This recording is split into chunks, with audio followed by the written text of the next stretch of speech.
কিন্তু মানুষের না গেলে বাইরে 240 টাকা হলে বেশি না। আগে মানুষের আয় ছিল কত 100-200 টাকা, এখন আসতো 1000 টাকায়। না না, এখন তো ন্যায্যর বাইরে রেট। মধ্য ফ্যামিলি সবসাইজে কষ্ট, কারণ 240 টাকা মুরগি অনেক দাম না। স্বস্তি কোথায়?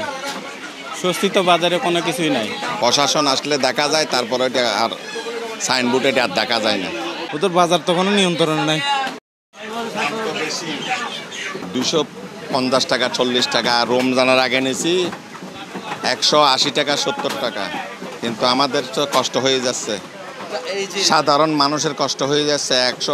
180-র 200 টাকার উপরে সাধারণ মানুষের কষ্ট হয়ে যাচ্ছে। স্বস্তি কোথায়? স্বস্তি তো বাজারে কোনো কিছুই নাই। আগে যেটা 2-3টা কিনতাম, এখন একটা করে কিনি, ছেলে মেয়েদের তো খাওয়াতে হবে, এই জন্য। কি বলে, এখন আগে তো আয় ছিল মানুষের কত 200 টাকা 300 টাকা, এখন মাঝে 1000-2000 টাকা আয় করতেছে, খাইতে পারতেছে না, এখন আবার চলতে পারতেছে। টাকা ইনকাম করতে পারতেছে না, কেউ করতেছে এখন 800 টাকা 700 টাকা, কারণ লেবারের মজুরি তো 700 টাকা 800 টাকা, 2000 টাকা কই। যারা রেশওয়ালা আছে সবাই তো রেশে ছাড়া, মধ্য ফ্যামিলি এখন চলতে অনেক কষ্ট হচ্ছে না। না না, আগে তো খানার দাম ছিল আপনার 10 টাকা, সেই খানা এখন 75 টাকা। তো না বাড়লে ও বিক্রি করতে পারবে। মধ্য ফ্যামিলি সবসাইজে কষ্ট, কারণ 240 টাকা মুরগি অনেক দাম না। বেতন পাই দিয়ে কম বলতে বেতন পাই 400-500 দূর। মনে করেন বাজার করতে আর কি, বাজার করতে হস্টেজার বলতে মালামাল দাম বেশি। মুরগি নিলাম। তো মুরগি নিলেন? নেওয়া হয়েছে। তো কতদিন পর মুরগি? ধরেন 15 দিন পর। কেন 15 দিন পর?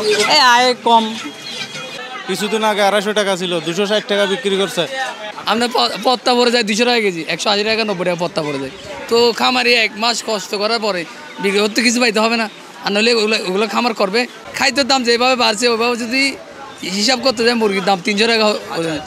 পরিস্থিতি যেরকম সেভাবে আমাদেরকে চলতে হবে আর কি, ছেলে মেয়েদেরকে এইভাবেই গড়ে উঠতে হবে।